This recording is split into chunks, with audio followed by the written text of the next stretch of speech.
Back with another one. New York State correctional staff have done it again. They killed somebody else. Wow. Again. Wow. If you don't know what's going on, somebody in a mid-state correctional facility in New York State, which is actually like down the block, so to say, maybe like 1 or 2 minutes from Marcy Correctional Facility, where Robert Brooks was killed, I believe, in December. Now in mid-state, somebody else just got killed. Wow. This is deplorable. So New York State DOCCS has put 15 correctional staff on leave for the murder of Messiah Nantweet. He was murdered at the facility not too long ago. And for those that don't know, I actually heard about Messiah Nantweet before because he was on a run. I remember he was on a run in Harlem because he was like shooting dudes in broad day in front of everybody, head tapping them. So, you know, I'm kind of familiar with this guy. So when they posted his picture and said that he got killed, I'm like, oh, I remember this dude from the news. I was a young kid that was down in the city acting crazy. And went up there in the mountains, and then the mountain boys got crazy on him. Wow.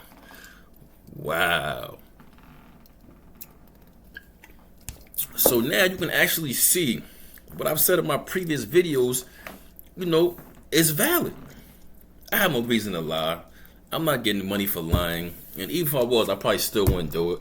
You know, I have to keep it 100. You know, I gotta keep it a buck. You know, back when I come from the era when keeping it real was everything. Like your mama kept it real, your grandmama kept it real, your pappy kept it real. I come from that era where keeping it real was everything. So all I can do is just keep it real. So any story that I tell you or anything that I say, I know it to be true. I know it to be very true. Because either I seen it, witnessed it myself, or I got it from a real credible source. And like I'm telling you before, every correctional facility got a beatdown squad or multiple beatdown squads where they come in, they're beating guys up, they're killing them, breaking their legs, breaking their arms. It's what they do. And I'm noticing now, have you seen this where they like in front of every correctional facility in New York State protesting, talking about the conditions in there are terrible?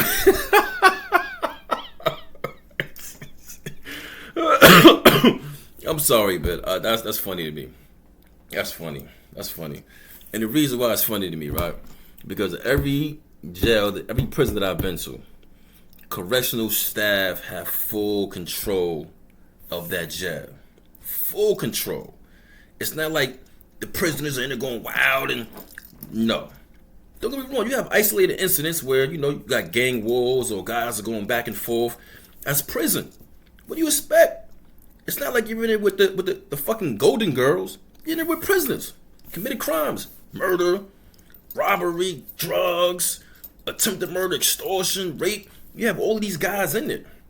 So of course it's not going to be a kumbaya moment where everybody's in there and everybody's praying and holding hands. And no, it's not that kind of environment. But you knew what kind of environment it was before you signed up. You signed up to go work in a prison. So how now are you going to complain about the conditions? And most of the time, you create the conditions. You create this. It didn't just happen. You created these conditions. And now you're trying to say, oh, the Holt Act, and please miss me with that, man. Look, you're still in there killing people. And you're going to tell me, oh, it's a bad environment, it's dangerous, it's this, it's that. Well, yeah, because you guys make it a dangerous environment. You guys have created that. Don't get me wrong. These are not the best individuals on the planet. They're not. But it's not your job to go in there and kill them or murder them or assault them. Your job is care, custody, and control. That's all you got to do is care, custody, and control. That's it. But they're not doing that in these prisons.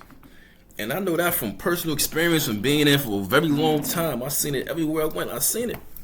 I've definitely seen it.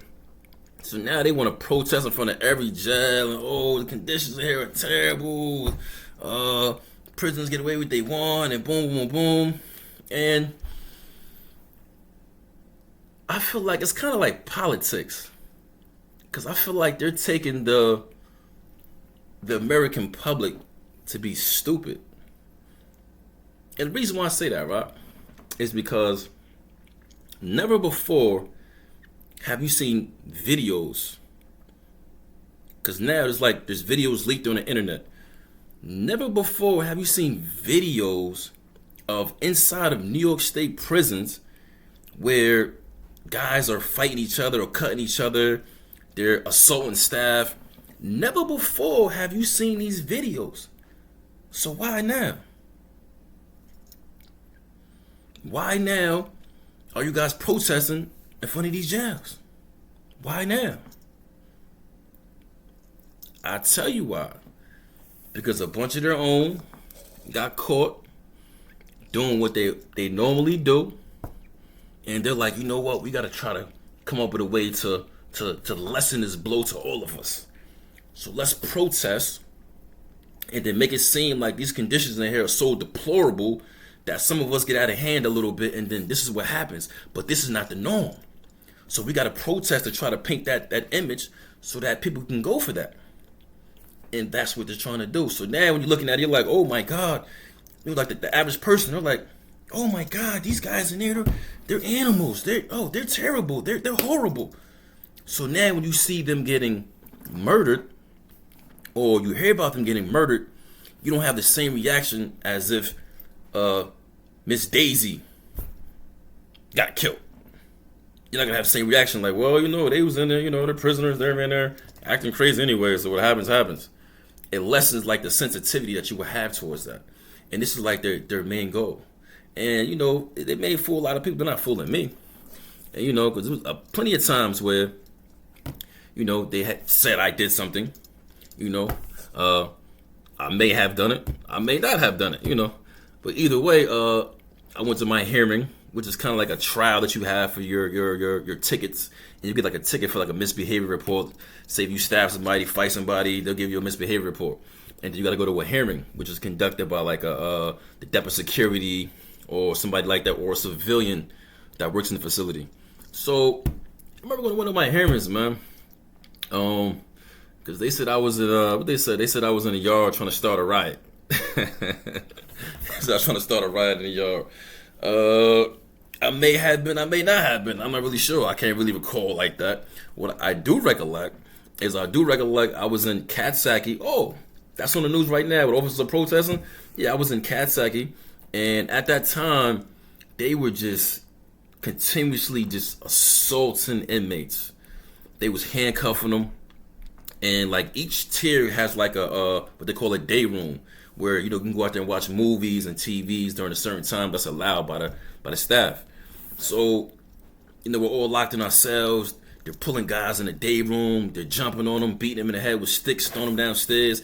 They're doing this like multiple times a day, and we can hear these guys screaming for their life.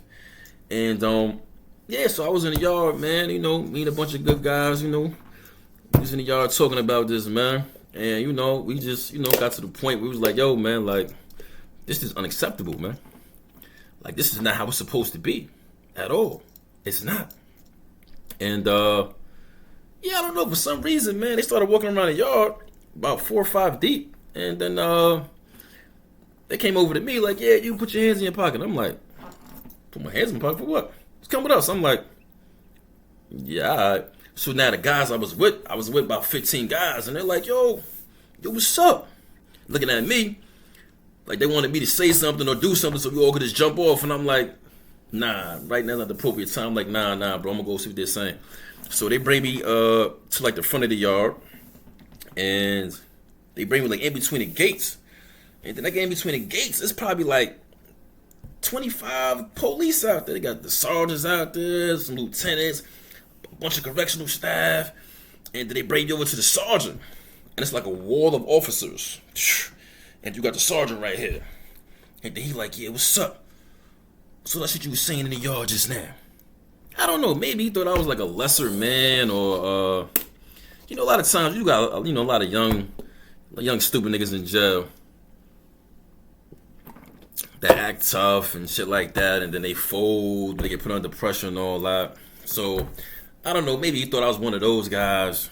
So when he said that, I'm like, what? Fuck you mean what I was saying to y'all?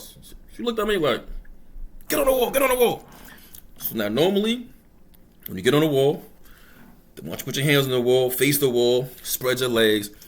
This is one of the times where they beat you up. As soon as you get on the wall, they all just jump on you, so hang you in the head with sticks, or they might handcuff you first, like you see with Robert Brooks. They might handcuff you first, then they're gonna proceed to kick your ass or kill you or potentially kill you. So I reluctantly got on the wall, so I'm like, okay. So I know when they start hitting me, I'm gonna come off this wall, and I'm fucking about 4 or 5 of these dudes up off the rip. So I'm like, alright, I'm gonna get on the wall first. So I get on the wall, and then they all surrounded me. But I'm in between the gates. So the one gate to the yard, I can't lie, like 30 prisoners came to the gate and was like, yo, what y'all doing with Flames over here? What's up? Yo, Flames, you alright?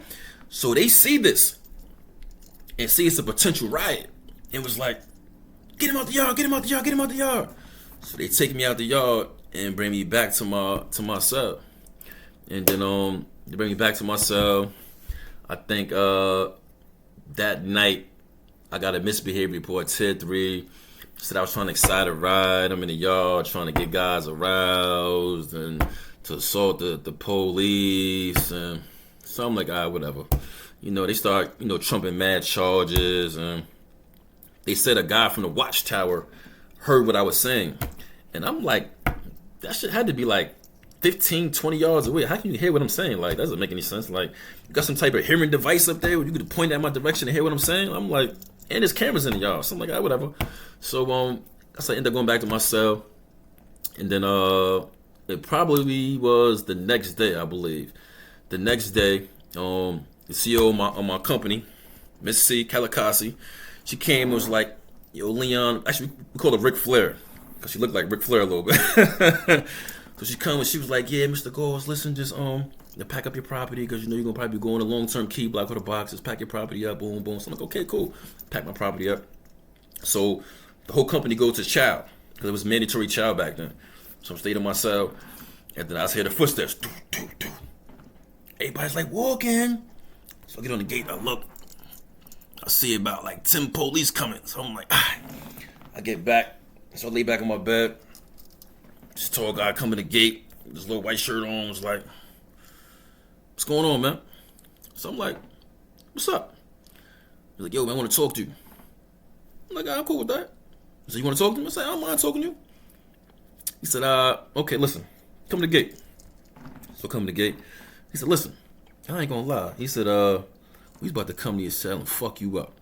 He said, the only reason we didn't is because Miss Kalikasi told us you was a model inmate. I've never heard her speak about an inmate like that. This is the only reason why we're giving you the benefit of the doubt. So in my mind, I'm like, whatever. So come out. So I come out. There's 10 of them. So I'm like, should I just hit one now and just start, tussling? So I'm like, nah, I'm gonna get on the wall. Get on the wall. They handcuff me. They bring me down to the office to talk to the captain lieutenant, and then bring me to the box.